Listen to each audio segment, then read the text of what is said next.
முதல்வரை சந்தித்ததில் துளியும் அரசியல் இல்லை என்று பன்னீர்செல்வம் தெரிவித்திருக்கிறார். இது குறித்த கூடுதல் விவரங்களை வழங்குவதற்காக செய்தியாளர் குணசேகரன் இணைப்பில் காத்திருக்கிறார். கூடுதல் தகவல் குணசேகரன்.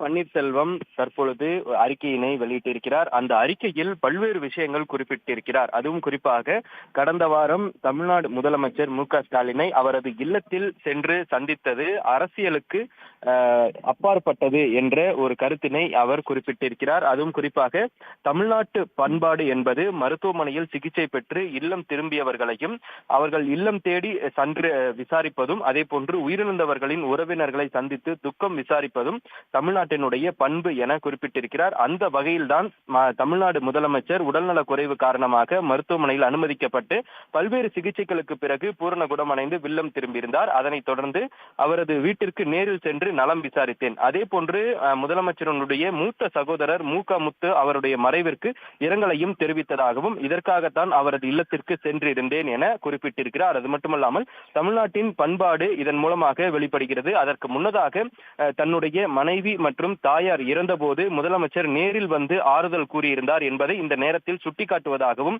முன்னாள் முதலமைச்சர் பன்னீர்செல்வம் குறிப்பிட்டிருக்கிறார். இதன் மூலமாக இந்த சந்திப்பு எவ்வித அரசியலும் இடம்பெறவில்லை என்ற ஒரு கருத்தினையும் அவர் பதிவு செய்திருக்கிறார். அதே மட்டுமல்லாமல் திமுகவினுடைய பி டீம் என்றும் திமுகவில் கூட்டணி வைக்கப் போவதாகவும் திமுகவில் இணையப் போவதாகவும் வரக்கூடிய செய்திகள் எல்லளவும் உண்மை இல்லை எனவும் பன்னீர்செல்வம் குறிப்பிட்டிருக்கிறார். அது மட்டுமல்லாமல் 2026 ஆண்டு சட்டமன்ற பொதுத் தேர்தலில் ஜெயலலிதாவினுடைய ஆட்சி அமைய வேண்டும் என்பதுதான் என்னுடைய நோக்கம். அதற்கான நடவடிக்கைகளை தான் தொடர்ந்து எடுப்பேன் எனவும் அதில் குறிப்பிட்டிருக்கிறார். அது மட்டுமல்லாமல் தமிழ்நாட்டினுடைய பண்பாட்டை நிலைநிறுத்தும் வகையில் தான் முதலமைச்சரை சந்தித்தேன். இதில் துளி அளவும் அரசியல் இல்லை.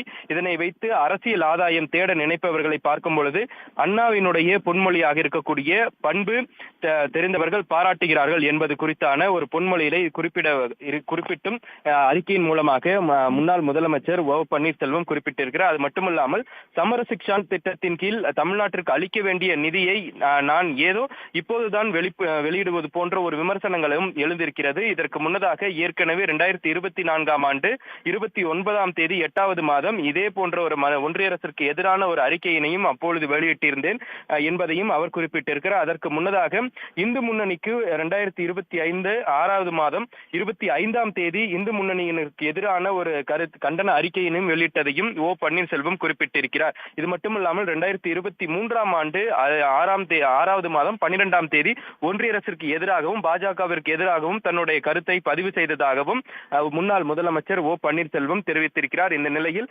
தமிழ்நாடு மக்களினுடைய உரிமை, தமிழக மக்களினுடைய நலன் என்று வந்தாலும் ஜெயலலிதாவினுடைய வழியில் வந்தவன் நான், இதன் மூலமாக அதற்கு குரல் கொடுப்பேன் எனவும் முன்னாள் முதலமைச்சர் பன்னீர்செல்வம் இந்த அறிக்கையின் மூலமாக தெரிவித்திருக்கிறார்.